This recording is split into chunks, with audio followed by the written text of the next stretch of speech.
Hi all, KS പുതിയൊരു വീഡിയോയിലേക്ക് എല്ലാവർക്കും സ്വാഗതം. 2024-25 സാമ്പത്തിക വർഷത്തെ ബജറ്റ് ഫെബ്രുവരി 5, 2024 കേരള നിയമസഭയിൽ അവതരിപ്പിക്കാൻ പോവുകയാണല്ലോ. അതിന് മുന്നോടിയായിട്ട് 2022-23 വർഷത്തെ സാമ്പത്തിക വർഷത്തെ പ്രകടനം, അതുമായിട്ട് ബന്ധപ്പെട്ടൊരു രേഖ, അതായത് കേരള സാമ്പത്തിക അവലോകന റിപ്പോർട്ട് അല്ലെങ്കിൽ കേരള ഇക്കണോമിക് റിവ്യൂ എന്ന് പറയും, അത് സംസ്ഥാന പ്ലാനിംഗ് ബോർഡ് പബ്ലിഷ് ചെയ്യുന്നതാണ്. കേരള നിയമസഭയിൽ അത് സമർപ്പിക്കപ്പെട്ടു. അതുമായിട്ട് ബന്ധപ്പെട്ട വാർത്തകളൊക്കെ നിങ്ങൾ പത്രത്തിൽ വായിച്ചിട്ടുണ്ടായിരിക്കും. ഒരു PSC അല്ലെങ്കിൽ ഒരു PSC കേരളവുമായിട്ട് ബന്ധപ്പെട്ട കോമ്പറ്റേറ്റീവ് എക്സാംസിന് പ്രിപ്പയർ ചെയ്യുന്ന ഒരു ഉദ്യോഗാർത്ഥി വളരെ ബേസിക്കായിട്ട് അറിയേണ്ട ഒരു ഡോക്യുമെൻ്റായിട്ട് മാറിയിരിക്കുകയാണ് കേരള ഇക്കണോമിക് റിവ്യൂ എന്ന് പറയുന്നത്. അതിൽ കുറേ അധ്യായങ്ങളുണ്ട്. എഡ്യൂക്കേഷൻ, ഹെൽത്ത്, ഇക്കോണമിയായിട്ട് ബന്ധപ്പെട്ട ആദ്യത്തെ കുറേ ചാപ്റ്റേഴ്സ് എല്ലാം വളരെ പ്രധാനമാണ്. പ്രത്യേകിച്ചും local self government institution secretary exam വരികയാണ്. അതിൽ അതുമായിട്ട് ബന്ധപ്പെട്ടൊരു ചാപ്റ്റർ ഉണ്ട്.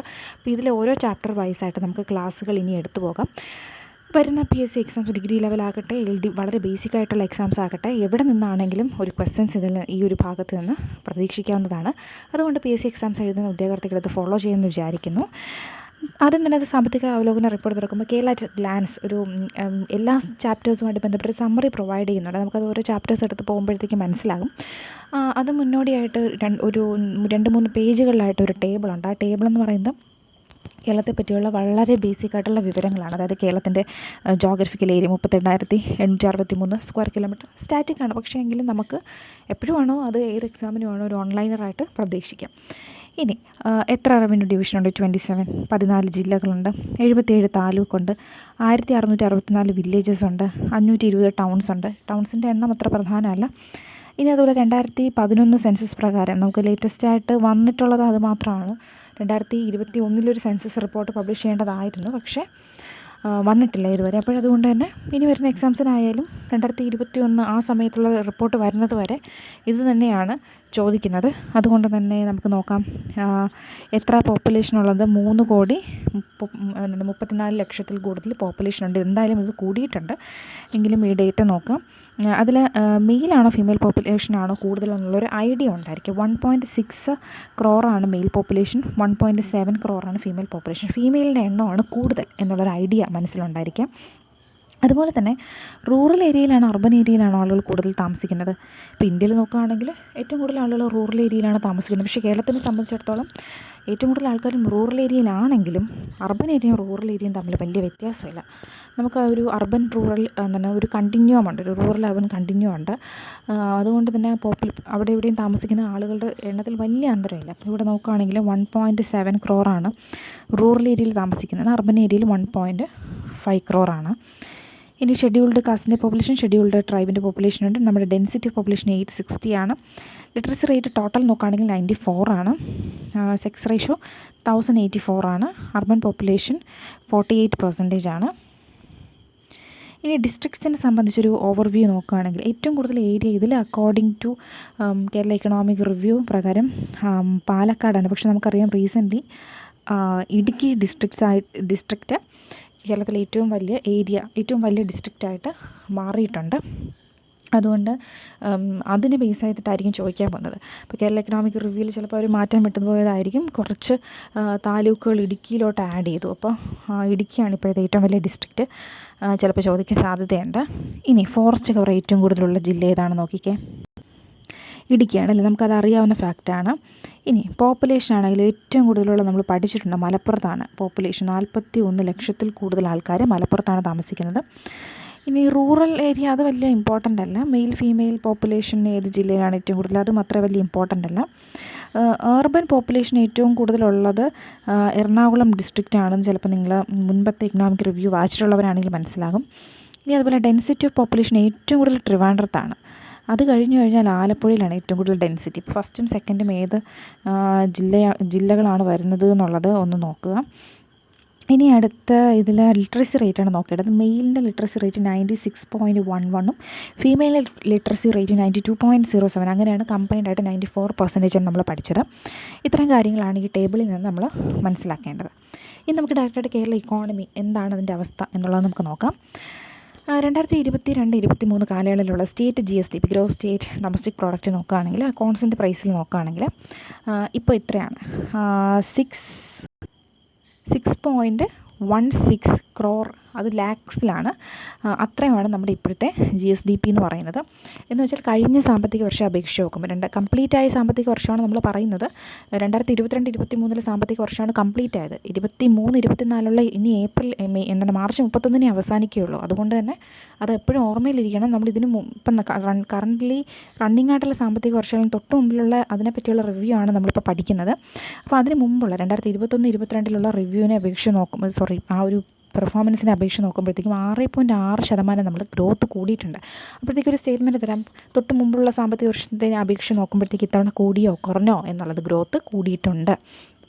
ഇനി gross state value added at constant prices increased by 6.19% to ഇത്രയും ലാക്ക്, അത് 5.32 crore ലാക്സ് ആയിട്ട് മാറിയിട്ടുണ്ട്. അത് വാല്യൂ ആഡഡിൻ്റെ കാര്യം നോക്കുകയാണെങ്കിൽ അതും ഇൻക്രീസ് ചെയ്തിട്ടുണ്ട് 6.19 ആയിട്ട്.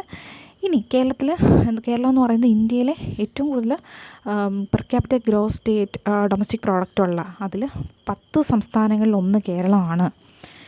ഇനി the per capita gross state domestic product of Kerala increased by 6.06% to 1.74 lakh. അത് തൊട്ട് മുമ്പുള്ള സാമ്പത്തിക വർഷത്തിൽ 1.15 ലാക്കേ ഉണ്ടായിരുന്നുള്ളൂ. ഇത്തവണ ഒരാളുടെ പെർ ഹെഡ് നോക്കുകയാണെങ്കിൽ വരുമാനം 1.7 ലാക്കായിട്ട് മാറിയിട്ടുണ്ട്. ഇത് ഇന്ത്യയുടെ ആവറേജിനേക്കാളും കൂടുതലാണ് നമ്മുടേത്. ചിലപ്പോൾ സ്റ്റേറ്റ്മെൻറ്റ് വൈസ് ആയിട്ട് ചോദിക്കും. ഇന്ത്യയുടെ ആവറേജിനേക്കാളും നമ്മുടെ കേരളത്തിൻ്റെ കൂടുതലാണ്. അതുപോലെ തന്നെ തൊട്ട് മുമ്പത്തെ സാമ്പത്തിക വർഷത്തിനെ അപേക്ഷിച്ച് നോക്കുമ്പോഴത്തേക്കും കൂടിയിട്ടുണ്ട്. 6.06% ഗ്രോത്ത് റേറ്റ് ആയിട്ടുണ്ട് പെർ ക്യാപിറ്റൽ ഇൻകത്തിനും. ഇനി the sector composition of gross state domestic product reveals primary sector grew by 1.45% to 47 lakh അതിൻ്റെ ലാക്സ് ഇൻ 2022-23. അപ്പോഴത്തേക്കും പ്രൈമറി സെക്ടറിൽ എന്തൊക്കെയാണ് വരുന്നതെന്ന് അറിയാം. അഗ്രികൾച്ചർ ആൻഡ് അലീഡ് സെക്ടേഴ്സ് വരും. അപ്പോൾ അതും ഗ്രോത്ത് കൂടിയിട്ടുണ്ട്. 1.45% ഗ്രോത്ത് രജിസ്റ്റർ ചെയ്തിട്ടുണ്ട്. അപ്പോൾ ചിലപ്പോൾ ചോദിക്കാം, ചില സമയങ്ങളിലൊക്കെ നെഗറ്റീവ് ഗ്രോത്ത് ഉണ്ടായിട്ടുള്ള സമയങ്ങളുണ്ട്. അപ്പോൾ കഴിഞ്ഞ ഇക്കണോമിക് ഇയർ വെച്ച് ഫിനാൻഷ്യൽ ഇയർ വെച്ച് നോക്കുമ്പോഴത്തേക്കും ഇത്തവണ 1.45% ഗ്രോത്ത് ഉണ്ടായിട്ടുണ്ട്. സെക്കൻഡറി സെക്ടറിനാണെങ്കിലോ 7.72% ഗ്രോത്ത് ഉണ്ടായിട്ടുണ്ട്. സർവീസ് സെക്ടറിനാണെങ്കിൽ 6.21% ഗ്രോത്ത് ഉണ്ടായിട്ട്. അപ്പോൾ ചിലപ്പോൾ ഒരു സ്റ്റേറ്റ്മെൻറ്റായിട്ട് ചോദിച്ചാലോ, കേരളത്തിൽ ഇക്കോണമിയിൽ 3 സെക്ടേഴ്സും പ്രാഥമിക, ദ്വിതീയ, തൃതീയ അല്ലെങ്കിൽ പ്രൈമറി, സെക്കൻഡറി, ടെർഷറി സെക്ടേഴ്സിനും ഗ്രോത്ത് റേറ്റ് ഉണ്ടായി കൂടി എന്ന് പറഞ്ഞാൽ ശരിയാണ്. പോസിറ്റീവ് ഗ്രോത്ത് റേറ്റ് ആയിരുന്നു. In 2021-22, Kerala registered a relatively higher growth rate in GSDP due to the base effect primarily sourced from COVID-19 pandemic and associated mitigation measures. അപ്പോൾ 2021-22 സമയത്ത് നമുക്ക് ഹയർ ഗ്രോത്ത് ഉണ്ടായി. ഇതിനേക്കാളൊക്കെ ഒത്തിരി ഗ്രോത്ത് റേറ്റ് ഉണ്ടായി. അതിൻ്റെ കാരണം എന്ന് പറഞ്ഞാൽ അഗ്രികൾച്ചറിൻ്റെയൊക്കെ ആണെങ്കിൽ നിങ്ങൾ കഴിഞ്ഞ ഇക്കണോമിക് സർവേയുടെ ക്ലാസ്സസ് അവൈലബിൾ ആണ്. അപ്പോൾ അതിന് നോക്കുകയാണെങ്കിലേക്കും 4% ഗ്രോത്ത് റേറ്റ് ഉണ്ടായിട്ട്. അപ്പോൾ അത് ഉണ്ടാകാനുള്ള കാരണം എന്ന് പറയുന്നത് അതിന് തൊട്ട് മുമ്പുള്ള ഇക്കണോമിക് ഇയറിൽ നമുക്ക് കോവിഡ് സംഭവിച്ചു. അപ്പോൾ കോവിഡ് സംഭവിച്ചപ്പോഴത്തേക്കും എല്ലാ സെക്ടേഴ്സും വളരെ ഗ്രോത്ത് റേറ്റ് പൊതുവെ മന്ദഗതിയിലായിരുന്നു. അപ്പോൾ അത് കഴിഞ്ഞിട്ട് തൊട്ടടുത്ത് വന്ന്, അതായത് ഈ 2021-22 സാമ്പത്തിക വർഷത്തിൽ ഇൻഫ്ലേഷൻ കാരണവും അല്ലാതെ കുറച്ച് ഇക്കണോമിക് ആക്ടിവിറ്റി ബൂസ്റ്റ് ആയത് കാരണം നല്ലൊരു ബെറ്റർ ഒരു പ്രൊഡക്ഷൻ നടന്നു. അപ്പോൾ ഒത്തിരി കുറവിൽ നിന്ന് കുറച്ച് ഒന്ന് കൂടുതലായപ്പോഴത്തേക്കും ഒത്തിരി ഗ്രോത്ത് റേറ്റ് ആയിട്ട് കാണിച്ചു. അതാണ് ബേസ് ഇഫക്റ്റ് എന്ന് പറയുന്നത്. നിങ്ങൾ ചിലപ്പോൾ ഇക്കോണമിക്സിൽ പഠിച്ചിട്ടുണ്ടായിരിക്കും. ഈ ഗ്രോത്ത് റേറ്റ് എന്ന് പറയുന്നത് ഒരേ കാര്യങ്ങൾ തമ്മിലുള്ളൊരു ഡേറ്റ്, അതായത് 2 സമയത്തുള്ള കാര്യങ്ങൾ കമ്പയർ ചെയ്യുന്ന സമയത്ത് നമ്മൾ തൊട്ട് കഴിഞ്ഞ വർഷത്തെ പ്രൈസ് ലെവലൊക്കെ ആണെങ്കിൽ വളരെ കുറവാണ്. ഇത്തവണത്തെ പ്രൈസ് ലെവൽ ഒരു അല്പം കൂടിയാൽ തന്നെ ഒത്തിരി ഗ്രോത്ത് റേറ്റ് കാണിക്കും. അത് നോട്ട് ബിക്കോസ് ഈ GDP നമ്മുടെ കൂടിയത് കൊണ്ടോ അല്ലെങ്കിൽ നമ്മുടെ പ്രൊഡക്ഷൻ കൂടിയത് കൊണ്ടോ ഒന്നുമല്ല. കഴിഞ്ഞ പ്രാവശ്യം കുറച്ച് കുറവായിരുന്നു. ഇത്തവണ ഒരല്പം കൂടി. അതുകൊണ്ടുണ്ടാവുന്ന ഒരു ഗ്രോത്ത് റേറ്റ് ആയിട്ട് നമുക്ക് തോന്നിക്കുന്നു. അതാണ് ബേസ് ഇഫക്റ്റ് എന്ന് പറയുന്നത്.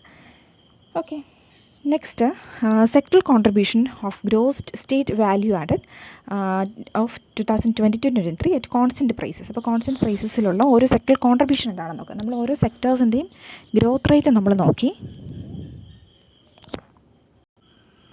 ഇതാണ് 2022-23 കോൺട്രിബ്യൂഷനാണ് നമ്മൾ നോക്കാനായിട്ട് പോകുന്നത്. അതിൽ പ്രൈമറി സെക്ടറിൻ്റെ കോൺട്രിബ്യൂഷൻ കണ്ടോ ടുവേർഡ്സ് എക്കോണമി 8.98% ആണ്.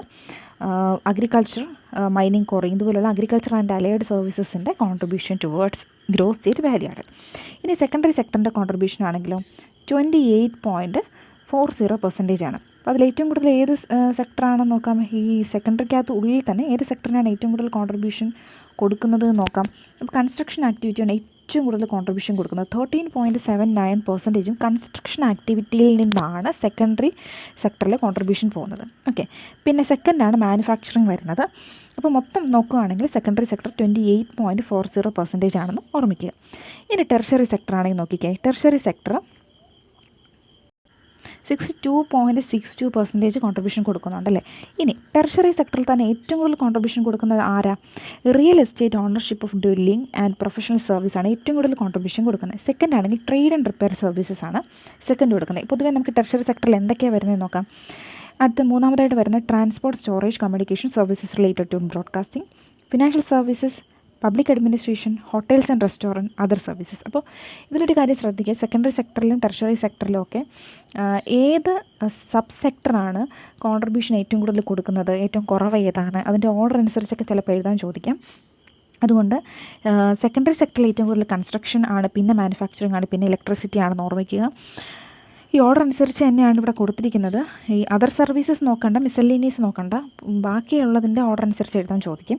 അപ്പോൾ അതുകൊണ്ട് തന്നെ റിയൽ എസ്റ്റേറ്റ് ഓണർഷിപ്പ്, ഇപ്പോൾ റിയൽ എസ്റ്റേറ്റിൻ്റെ ഈ വാക്ക് ഓർമ്മിച്ചിരുന്നാൽ മതി. റിയൽ എസ്റ്റേറ്റ് ആണെന്ന് ഓർമ്മിക്കുമ്പോഴത്തേക്കും ബാക്കി ആ വരിയുടെ ബാക്കിയുള്ളത് പഠിക്കേണ്ട ആവശ്യമില്ല. റിയൽ എസ്റ്റേറ്റ്, ബാക്കി ട്രേഡ്, പിന്നെ ട്രാൻസ്പോർട്ട്, ഇങ്ങനെയാണ് ആ ഓർഡർ പോകുന്നതെന്ന് ഓർമ്മിക്കുക. ഇനി നമുക്ക് ഇതിൻ്റെ എംപ്ലോയ്മെൻറ്റുമായിട്ട് ബന്ധപ്പെട്ട് ഓരോ സെക്ടറും എങ്ങനെയാണ് എംപ്ലോയ്മെൻറ്റിൽ പ്രൊവൈഡ് ചെയ്യുന്നത്, ടോട്ടൽ കേരളത്തിൻ്റെ മൊത്തം എംപ്ലോയ്മെൻറ്റിൽ ഓരോ സെക്ടറും എത്ര പെർസെൻറ്റേജ് വീതമാണ് എംപ്ലോയ്മെൻറ്റ്, അത് വളരെ പ്രധാനപ്പെട്ടൊരു ഒരു അറിയേണ്ട ഒരു കോൺസെപ്റ്റാണ്. നമുക്ക് നോക്കാം. പ്രൈമറി സെക്ടറിൻ്റെ എംപ്ലോയ്മെൻറ്റ് കോൺട്രിബ്യൂഷൻ ഇന്ത്യയുടേതും കേരളത്തിൻ്റെയും കമ്പയർ ചെയ്തിട്ടുണ്ട് അല്ലേ. നേരത്തെ പറഞ്ഞിരിക്കുന്ന ഷെയർസ് ആൻഡ് ഗ്രോസ് വാല്യൂ ആഡഡും ഓരോ സെക്ടറുകളും തമ്മിലുള്ള ബന്ധമാണ്. ഇപ്പം നമ്മൾ പറയാൻ പോകുന്നത് ഓരോ സെക്ടറും ഓരോ സെക്ടറും എങ്ങനെയാണ് എംപ്ലോയ്മെൻറ്റോട് കോൺട്രിബ്യൂഷൻ കൊടുക്കുന്നത്, ഇന്ത്യയും കേരളവും തമ്മിലുള്ള കമ്പാരിസണും ഉണ്ട്. നമുക്ക് നോക്കാം.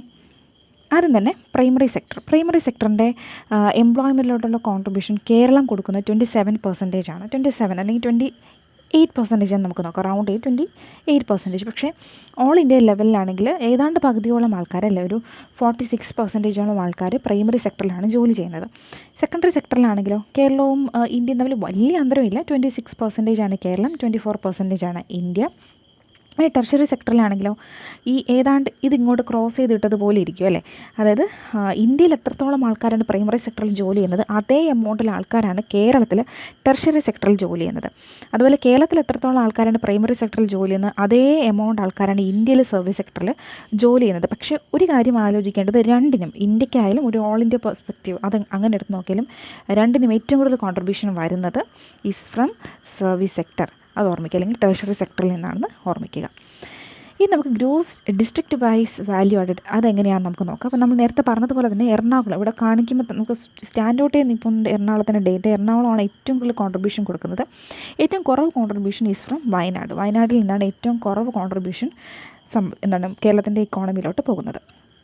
ഇനി the state has effectively reduce its revenue deficit to 0.88% of GSDP in 2022-23. അപ്പോൾ നമുക്ക് എപ്പോഴും അറിയാം, FRBM ആക്ടിലൊക്കെ നിങ്ങൾ പഠിച്ചിട്ടുണ്ടെങ്കിൽ നമുക്ക് മനസ്സിലാവും, ഫിസ്ക്കൽ ഡെഫിസിറ്റ് എപ്പോഴും കുറയ്ക്കുക, റവന്യൂ ഡെഫിസിറ്റ് എലിമിനേറ്റ് ചെയ്യുക, അതിനെ എലിമിനേറ്റേ ചെയ്യുക എന്നാണ് FRBM ആക്ടിൽ പറയുന്നത്. അത് അത്ര നല്ല കാര്യമല്ല. അപ്പോൾ റവന്യൂ ഡെഫിസിറ്റ് നമ്മൾ ഏതാണ്ട് വളരെ വളരെ കുറച്ച് കൊണ്ടുവന്നിട്ടുണ്ട്, 0.88% ആയിട്ടുണ്ട്. ഇനി ഫിസ്ക്കൽ ഡെഫിസിറ്റിൻ്റെ കാര്യമാണെങ്കിലോ ഫിസ്ക്കൽ ഡെഫിസിറ്റ് ഡിക്രീസ് ചെയ്തിട്ടുണ്ട്. ഓക്കെ, 2.44 ആയിട്ട് അതിന് മുമ്പത്തെ സാമ്പത്തിക വർഷത്തിന് അപേക്ഷിച്ച് നോക്കുമ്പോൾ ഡിക്രീസ് ആയിട്ടുണ്ട്. പക്ഷേ ഇനി നമ്മൾ എസ്റ്റിമേറ്റ് ചെയ്യുന്നത് ഇപ്പം നടപ്പ് സാമ്പത്തിക വർഷത്തിൽ അത് 3.5 ആകും എന്ന് ആണ് ഇക്കണോമിക് സർവേയിൽ പറയുന്നത്. ചിലപ്പോൾ കൂടാൻ സാധ്യതയുണ്ട് എന്ന്. ഇനി 2022-23 നോക്കുകയാണെങ്കിൽ റവന്യൂ റെസീറ്റ് ആണെങ്കിലും മാർജിനലി ഇൻക്രീസ് ചെയ്തിട്ടുണ്ട്, 12.69%. അപ്പോൾ റവന്യൂ റെസീറ്റ്, ക്യാപിറ്റൽ റെസീറ്റിൻ്റെ ഒരു കോൺസെപ്റ്റ് നിങ്ങൾക്ക് അറിയാമെന്ന് വിചാരിക്കുന്നു. അപ്പോൾ അത് നിങ്ങൾ അറിയില്ലെങ്കിൽ +2 മാക്രോ എക്കണോമിക്സ് ടെക്സ്റ്റിൽ നോക്കുക. അതിൽ വളരെ ബേസിക് ആയിട്ടുള്ള കാര്യങ്ങളെല്ലാം പറഞ്ഞിട്ടുണ്ട്. റവന്യൂ റെസീറ്റ് എന്താണ്, ക്യാപിറ്റൽ റെസീറ്റ് എന്താണ്, ഡിഫറൻസ് ഒക്കെ പറഞ്ഞിട്ടുണ്ട്. അപ്പോൾ റവന്യൂ റെസീറ്റ് ആണെങ്കിൽ 12.69% ആയിട്ട് കൂടിയിട്ടുണ്ട് തൊട്ട് മുമ്പത്തെ സാമ്പത്തിക വർഷത്തെ അപേക്ഷിച്ച് നോക്കുമ്പോഴത്തേക്കും. ഇനി സ്റ്റേറ്റിൻ്റെ ഓൺ ടാക്സ് റവന്യൂ, സ്റ്റേറ്റിൻ്റെ ഓൺ നോൺ ടാക്സ് റവന്യൂവിൻ്റെ കോൺട്രിബ്യൂഷൻ അതും കൂടിയിട്ടുണ്ട്. നോക്കിയേ, ഓൺ ടാക്സ് റവന്യൂ ആണെങ്കിൽ 23.3% ആയിട്ട് കൂടി, നോൺ ടാക്സ് റവന്യൂ ആണെങ്കിൽ 44.5% ആയിട്ട് കൂടി. അപ്പോൾ tax revenue non tax revenue തമ്മിലുള്ള ഡിഫറൻസ് അറിയായിരിക്കും നിങ്ങൾക്ക്. Tax revenue, direct tax, indirect tax. ഒരു നോൺ ടാക്സ് എന്ന് പറയുമ്പോഴത്തേക്കും എന്താണ്, ഫീസും ഫൈനും അങ്ങനത്തെ കാര്യങ്ങളൊക്കെ നോൺ ടാക്സ് റവന്യൂവിലാണ് വരുന്നത്. അപ്പോൾ രണ്ടും കൂടിയിട്ടുണ്ട്. Okay, the largest component of the revenue receipt of the state is state own tax revenue. നമ്മളത് പഠിക്കും കുറച്ച് ഡീറ്റെയിൽ ആയിട്ട് നെക്സ്റ്റ് വരുന്ന സ്ലൈഡുകളിൽ. സംസ്ഥാനത്തിൻ്റെ എന്താണ് ഓൺ ടാക്സ് റവന്യൂവിൽ എന്താണ് റവന്യൂ റെസീറ്റിൽ ഏറ്റവും കൂടുതലും ഓൺ ടാക്സ് റവന്യൂ വരുമാനമാണ്. അതായത് നോക്കിക്കേ, the largest component of revenue receipt of the state, കേരളത്തിന് ലഭിക്കുന്ന റവന്യൂ റെസീറ്റിൽ ഏറ്റവും കൂടുതലും സംസ്ഥാനത്തിൻ്റെ സ്വന്തം നികുതി വരുമാനത്തിൽ നിന്നാണ് ലഭിക്കുന്നത്. ചിലപ്പോൾ ഒരു സ്റ്റേറ്റ്മെൻ്റ് ആയിട്ട് ചോദിച്ചാലോ, നമ്മൾ ചിന്തിക്കുമോ എപ്പോഴെങ്കിലും നമ്മുടെ കേരളത്തിന് കിട്ടുന്ന റവന്യൂ വരുമാനത്തിൽ ഏറ്റവും കൂടുതൽ നമുക്ക് കിട്ടുന്നത് നികുതി വരുമാനത്തിൽ നിന്നാണ്. ഓക്കെ, മനസ്സിലാക്കുക concept. In 22-23 contribution from state own tax revenue was ഇത്ര കോടി രൂപയാണെന്ന് പറയുന്നുണ്ട്. അതായത് 54.22%.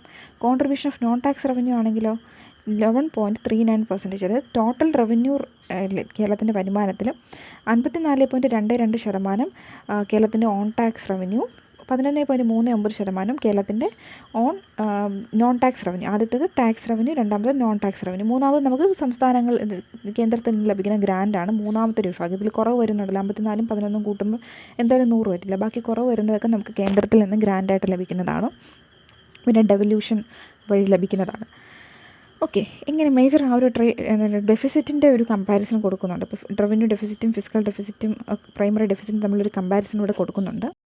റവന്യൂ ഡെഫിസിറ്റ് എന്താണെന്ന് നിങ്ങൾക്ക് അറിയാമായിരിക്കും. റവന്യൂ എക്സ്പെൻഡിച്ചറിൽ നിന്ന് റവന്യൂ റെസീറ്റ് കുറച്ചാൽ കിട്ടും. ഫിസിക്കൽ ഡെഫിസിറ്റ് എന്ന് പറയുമ്പോൾ ടോട്ടൽ എക്സ്പെൻഡിച്ചറിൽ നിന്ന് ടോട്ടൽ റെസീറ്റ് കുറയ്ക്കണം, എക്സ്ക്ലൂഡിങ് ബോറോയിങ് ഒഴിവായിട്ടുള്ള കാര്യങ്ങൾ കുറച്ചോളൂ. പിന്നെ പ്രൈമറി ഡെഫിസിറ്റ് എന്ന് പറയുമ്പോൾ ടോട്ടൽ റവന്യൂവിൽ നിന്ന് total expenditure excluding interest payments on debt. അപ്പോൾ ഡെറ്റിന് കൊടുക്കുന്ന ഇൻട്രസ്റ്റ് പേയ്മെൻറ്റ് ഒഴിച്ച് ബാക്കി എല്ലാ എക്സ്പെൻഡിച്ചറും ടോട്ടൽ റവന്യൂ എന്ന് കുറച്ചാൽ പ്രൈമറി ഡെഫിസിറ്റ് കിട്ടും. അപ്പോൾ ഇതിൻ്റെ ഒരു ട്രെൻഡ് നോക്കുകയാണെങ്കിൽ കഴിഞ്ഞ ഏറ്റവും അവസാനം കംപ്ലീറ്റ് ആയ സാമ്പത്തിക വർഷത്തിലാണ് ഏറ്റവും കുറവ് റവന്യൂ ഡെഫിസിറ്റ്. ഈ ഒരു കഴിഞ്ഞൊരു 10 വർഷത്തിൽ കൂടുതൽ അനലൈസ് ചെയ്യുമ്പോൾ നമുക്ക് മനസ്സിലാക്കണം. അതുപോലെ ഫിസിക്കൽ ഡെഫിസിറ്റ് ആണെങ്കിൽ ഫിസിക്കൽ ഡെഫിസിറ്റ് നോക്കിയേ 2.44 ആയിട്ട് കുറഞ്ഞു. ഇനി പ്രൈമറി ഡെഫിസിറ്റ് ആണെങ്കിൽ അത് 0.04% ആയിട്ട് കുറഞ്ഞു. അപ്പോൾ ഒരു കമ്പാരിസൺ നോക്കുകയാണെങ്കിൽ ഇപ്പോൾ കംപ്ലീറ്റ് ആയി 2022-23 സാമ്പത്തിക വർഷത്തിൽ ഇതെല്ലാം കുറഞ്ഞു. അപ്പോൾ ഒരു ക്വസ്റ്റ്യൻ വന്നാൽ ഇതെല്ലാം കുറഞ്ഞു എന്നുള്ളത് സ്റ്റേറ്റ്മെൻറ്റ് വൈസ് ചോദിച്ചാൽ നിങ്ങൾ മനസ്സിലാക്കണം. Next, state own tax revenue എന്താണെന്ന് നോക്കാം. State goods and service tax constituted the major share of States on tax revenue. അപ്പോൾ സ്വന്തം വരുമാനമാണ് ഏറ്റവും കൂടുതലാണെന്ന് നമ്മൾ നേരത്തെ പറഞ്ഞല്ലോ. അതായത് സംസ്ഥാനത്തിൻ്റെ റവന്യൂ റെസീറ്റിൽ ഏറ്റവും കൂടുതൽ സംസ്ഥാനത്തിൻ്റെ സ്വന്തം നികുതിയാണ് എന്ന് നമ്മൾ പറഞ്ഞു. പിന്നെ ഈ സ്വന്തം നികുതിയിൽ ഏറ്റവും കൂടുതൽ എന്താ കോൺട്രിബ്യൂട്ട് ചെയ്യുന്നത്? സംസ്ഥാനത്തിൻ്റെ GST തന്നെയാണ് ഏറ്റവും കൂടുതൽ കോൺട്രിബ്യൂട്ട് ചെയ്യുന്നത്. എത്രയാണ്? 41% ആണ് GSTയിൽ നിന്നുള്ള കോൺട്രിബ്യൂഷൻ. ഓക്കെ, ഇനി നെക്സ്റ്റ് കോൺട്രിബ്യൂഷൻ ഏതിൽ നിന്നാണ് വരുന്നതെന്ന് നോക്കാം. Next contribution is from sales tax. Sales ടാക്സിൽ നിന്ന് 37.34% വരുന്നത്. പിന്നെ സ്റ്റാമ്പ് ഡ്യൂട്ടിയിൽ നിന്നാണ് 8.64% വരുന്നത്. പിന്നെ ആണെങ്കിലോ സ്റ്റാമ്പ് ഡ്യൂട്ടിയും രജിസ്ട്രേഷൻ ഫീസ്. പിന്നെ ടാക്സസ് ഓൺ വെഹിക്കിൾസ്, വാഹന നികുതിയിൽ നിന്നാണ് 7.48% വരുന്നത്. ഇനി എക്സൈസ് ഡ്യൂട്ടിയിൽ നിന്നാണ് 4% വരുന്നത്. ഇനി 1% ലാൻഡ് റവന്യൂവിൽ നിന്ന് വരുന്നുണ്ട്, 1%. അപ്പോൾ ഇതെന്താണെന്നുള്ളത് അതിൻ്റെ ഒരു ഇൻക്രീസിങ് ടു ഡിക്രീസിങ് അല്ലെങ്കിൽ ഏതെങ്കിലും ഒരു ഓർഡറിൽ ജസ്റ്റ് ഒന്ന് എന്തെങ്കിലും ഒരു കോഡ് വെച്ച് പഠിക്കുക. അപ്പോൾ എന്താണ്, നമ്മൾ ആദ്യം GST ആണെന്ന് പറഞ്ഞു അല്ലേ, GST 41% GST ആണ്. അത് കഴിഞ്ഞ് സെയിൽസ് ടാക്സ് ആണെന്ന് പറഞ്ഞു അല്ലേ, സെയിൽസ് ടാക്സ് ആണ് 37.34. നെക്സ്റ്റ് നമ്മൾ സ്റ്റാമ്പ് ഡ്യൂട്ടി ആണെന്ന് പറഞ്ഞല്ലേ, സ്റ്റാമ്പ് ഡ്യൂട്ടിയും registration fees, just registration fees എന്നുള്ളത് ഓർമ്മയിലിരിക്കട്ടെ. പിന്നെ എന്താണ് 7.48 ഫ്രം വെഹിക്കിൾസ്, അപ്പോൾ വെഹിക്കിൾസിൽ നിന്നാണ് നെക്സ്റ്റ് ടാക്സ് വരുന്നത്. പിന്നെ എക്സൈസ് ഡ്യൂട്ടിയിൽ നിന്നാണ് 4% വരുന്നത്. അപ്പോൾ ചിലപ്പോൾ ഇതൊക്കെ തിരിച്ച് ചോദിക്കാം കേട്ടോ. അപ്പോൾ ഏറ്റവും കൂടുതലും ഇങ്ങനെയായിരിക്കും ചോദിക്കാൻ പോകുന്നത്, ചിലപ്പോൾ ഏറ്റവും കൂടുതലും വരുന്ന എക്സൈസ് ഡ്യൂട്ടിയിൽ നിന്നാണ് എന്നുള്ള രീതിയിൽ നിങ്ങൾ കുഴപ്പിക്കുന്ന രീതിയിൽ ആയിരിക്കും ചിലപ്പോൾ സ്റ്റേറ്റ്മെൻറ്റ് ചോദിക്കുന്നത്. ഇനി States on non tax revenue എങ്ങനെയാണെന്ന് നോക്കാം. Receipt under the state lotteries are the major source of non tax revenue of the state. അപ്പോൾ കേരളത്തിൻ്റെ നികുതി ഇതര വരുമാനം ഏറ്റവും കൂടുതൽ എവിടെ നിന്നാണ് വരുന്നത്? സംസ്ഥാന ലോട്ടറിയിൽ നിന്നാണ് വരുന്നത്. Other main sources of state own tax revenue are interest receipts and dividends. എന്താണ് നമുക്ക് ഇൻട്രസ്റ്റ് ലഭിക്കുന്നത് ലോൺ കൊടുത്തതിന്. Sales proceed of the forest produce, വന ഉൽപ്പന്നങ്ങൾ വിൽക്കുമ്പോൾ ലഭിക്കുന്ന വരുമാനം. പിന്നെ receives in the form of fees and fines, പിന്നെ ഫീസും ഫൈൻസിൽ നിന്ന് ലഭിക്കുന്ന വരുമാനം from various social development service. അപ്പോൾ ഇതാണ് നമ്മുടെ സ്വന്തം നികുതി ഇതര വരുമാനം. ഇനി എക്സ്പെൻഡിച്ചർ എങ്ങനെയാണ്? Expenditure of the state includes 3 components: revenue expenditure, capital expenditure and expenditure on loan disbursement. അപ്പോൾ 3 തരത്തിലുള്ള എക്സ്പെൻഡിച്ചറാണ് പ്രധാനമായിട്ടും എന്താണ് നമ്മുടെ കേരളത്തിനുള്ളത്. അപ്പോൾ ഇതിൽ ഏറ്റവും കൂടുതൽ total expenditure in nominal term increase to 1.58 lakh crore ആയിട്ട് മാറിയിട്ടുണ്ട് നമ്മുടെ എക്സ്പെൻഡിച്ചർ എന്ന് പറയുന്നത്. അപ്പോൾ ഈ എക്സ്പെൻഡിച്ചർ നമുക്കറിയില്ല, രണ്ടായിട്ട് വീണ്ടും നമ്മൾ ക്ലാസിഫൈ ചെയ്യും. എക്സ്പെൻഡിച്ചർ നമ്മൾ വീണ്ടും റവന്യൂ എക്സ്പെൻഡിച്ചർ എന്നും ക്യാപിറ്റൽ എക്സ്പെൻഡിച്ചർ എന്നും നമ്മൾ ഡിവൈഡ് ചെയ്യും. അപ്പോൾ അതെന്താണ് നമുക്ക് ഡീറ്റെയിൽ ആയിട്ട് നോക്കാം. Revenue expenditure involves both development and non development expenditure. Revenue expenditure എന്ന് പറയുന്നത് ഡെവലപ്മെൻറ്റിന് കൊടുക്കുന്നതാകെ നോൺ ഡെവലപ്മെൻറ്റിന് കൊടുക്കുന്നത്. അപ്പോൾ ഡെവലപ്മെൻറ്റ് എക്സ്പെൻഡിച്ചർ എന്താണെന്ന് നോക്കിയാലോ, expenditure on education, health, agriculture, animal husbandry, industries, labour and employment. Revenue expenditure എന്ന് പറയുമ്പോൾ നമുക്ക് അധികം അതിൽ നിന്ന് ഉടനെ റിട്ടേൺസ് ഒന്നും കിട്ടില്ല. ദീർഘകാലയളവിൽ നമ്മുടെ ഒരു ഹ്യൂമൻ ക്യാപിറ്റലിനൊക്കെ വേണമെങ്കിൽ കോൺട്രിബ്യൂഷൻ ആകുന്ന കുറച്ച് കാര്യങ്ങളാണ് ഈ ഡെവലപ്മെൻറ്റൽ എക്സ്പെൻഡിച്ചർ നമ്മൾ പറയുന്നത്. ഈ നോൺ ഡെവലപ്മെൻറ്റൽ എക്സ്പെൻഡിച്ചർ ആണെങ്കിൽ തീർത്തും നമുക്ക് ഒരു പ്രയോജനവുമില്ല എന്ന് പറയും. അതിന് കൊടുക്കുന്ന പൈസ കൊണ്ട് തിരിച്ച് യാതൊരു ഗുണമില്ല. അതായത് ഇൻട്രസ്റ്റ് പേയ്മെൻറ്റ്, പെൻഷൻ കൊടുക്കുന്നത്, ഡെറ്റ് ചാർജസ്, അഡ്മിനിസ്ട്രേറ്റീവ് സർവീസസിന് ചിലവാക്കുന്നത്, ഭരണ നടത്തിപ്പിന് വേണ്ടി ചിലവാക്കുന്ന കാര്യങ്ങൾ, ഇതെല്ലാം നോൺ ഡെവലപ്മെൻറ്റ് എക്സ്പെൻഡിച്ചറിലാണ് വരുന്നത്.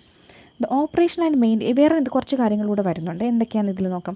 The operational and maintenance cost for the completed projects and programs are also classified under revenue account. അതായത് നമ്മൾ ഓൾറെഡി കംപ്ലീറ്റ് ചെയ്ത കുറേ പ്രോജക്ട്സ് ഉണ്ട്. അപ്പോൾ അത് ഓപ്പറേറ്റ് ചെയ്യണമെങ്കിൽ അതും റവന്യൂ അക്കൗണ്ടിൽ നിന്നാണ് പോകുന്നത്. ഇപ്പോൾ ഉദാഹരണം നമ്മൾ കൊച്ചി മെട്രോ റെയിൽ കൊണ്ടുവന്നു വിചാരിച്ചു. ഫോർ എക്സാമ്പിൾ അതിനുള്ള കുറേ മേജർ കാശും നമ്മൾ ചിലവഴിച്ച് അത് ഒരു ക്യാപിറ്റൽ എക്സ്പെൻഡിച്ചറായിട്ട് വരും അത് കൊണ്ടുവരാനുള്ള. പക്ഷേ വർഷാവർഷം അത് എസ്റ്റാബ്ലിഷ് ചെയ്തതിന് ശേഷം അതിന് വേണ്ടിയുള്ള നടത്തിപ്പിന് വേണ്ടി ചിലവഴിക്കുന്ന തുകയെല്ലാം റവന്യൂ ആയിട്ടാണ് കണക്കാക്കുന്നത്. Grants provided by the state to meet salaries and pensions liabilities of employees in the universities and state autonomous bodies, and also pension liabilities of employees of Panchayat Raj institution are classified as revenue expenditure. ചുരുക്കം പറഞ്ഞാൽ ശമ്പളവും പെൻഷനും ഇങ്ങനെ പിന്നെ നടത്തിപ്പിച്ച ഒരു എന്ത് പദ്ധതി ആയാലും അല്ലെങ്കിൽ ഒരു ഓഫീസ് റൺ ചെയ്യാനുള്ള കാശെല്ലാം ചിലവഴിക്കുന്നത് ഈ റവന്യൂ എക്സ്പെൻഡിച്ചർ എന്ന വിഭാഗത്തിൽ നിന്നാണ്.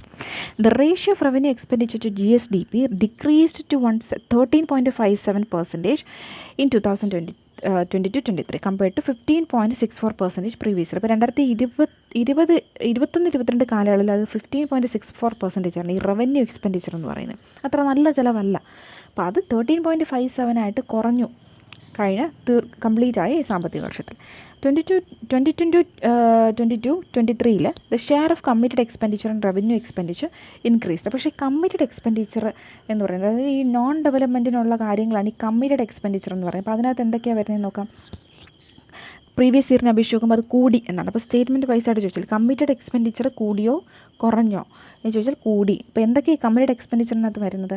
Expenditure on committed liabilities on salaries, pension, interest payment, subsidies, പിന്നെ LSDക്ക് ലോക്കൽ സെൽഫ് ഡിപ്പാർട്ട്മെൻറ്റ്സിനുള്ള ഡെവല്യൂഷൻ, ഇതെല്ലാം 71.54%. അതായത് ഏറ്റവും കൂടുതൽ ഈ നോൺ ഡെവലപ്മെൻറ്റ് എക്സ്പെൻഡിച്ചറാണ് ഈ റവന്യൂ എക്സ്പെൻഡിച്ചറിൽ നിന്ന് അവർക്ക് ഒരു സ്റ്റേറ്റ്മെൻറ്റായിട്ട് വന്നാൽ അത് നിങ്ങൾ ശ്രദ്ധിക്കുക.